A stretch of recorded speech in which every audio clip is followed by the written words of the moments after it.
So if you would like to replace the cord on your Sirena vacuum, they conveniently do not tell you about this little trick, but you have to take this label off of the back and peel the label to get to the 2 screws, and then remove those 2 screws so that the entire back lifts out. So you lift that back out, exposing this PCB board. So be careful not to short it out. Don't be on carpets, take your shoes off, don't touch it. If you can, put on some ESD stuff. But what happens is there's these 2 little leads on the end, and I don't have the old cord connected because we've already disconnected it. But one is black, which goes here, one is white, which goes here. We have a new cord. Looks like this. And you can buy this on easyvacuums.com. They have plenty of parts, really easy to get. And what you're gonna do is you're gonna take this cord and you're just gonna put it back down in this hole that's identified for the end. Like so. It fits right there. And then there's a piece that's already been removed that lays over your piece here. So I'm gonna get this screwed in, we'll pause this and then we'll do the... I don't know how to pause. Okay, pause. Okay.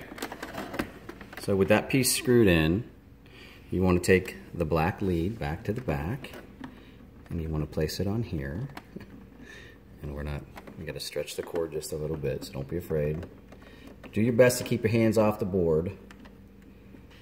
You just want to lay this on the top, and then push it down. And you want to use the same thing on the side with the white cord, onto the other lead, and you just want to press it down. Just real slow. Done.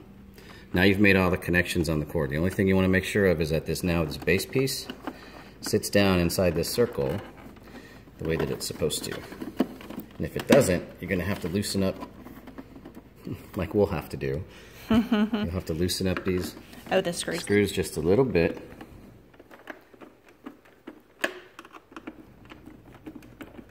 So that you can pull the cord back and set this in the way it's supposed to sit. Then tighten up your screws. You want it to basically come straight out flat. You don't want it bent. Nice and tight. That should hold that all in place. And there you go.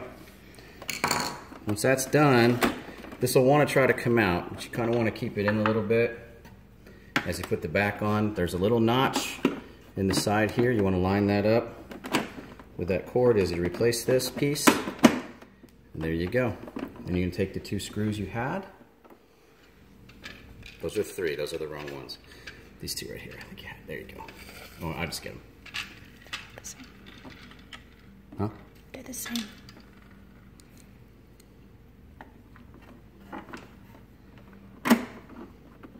Replace 1. Replace 2. And honestly, here's what you want to do. You don't want to put this whole thing back together just yet until you've plugged it in and tried it. You might take it all apart again if it doesn't work. Yes. Okay, so we've got these 2 screws put back in. Of course, you've already removed the filter. We're going to put the filter back in. By the way, clean this, rinse it out with water and let it sit overnight, 24 hours so it dries. Put this back in. You got 1, 2, 3 screws to put in. So we're going to put those in, and we'll be right back. Okay, final step, place the cover. That just snaps in place, and you're done. Oh, got a label yet. You take your label, put it back over as best you can. I'm not really good at this, should have my wife do it. Just lay that back over.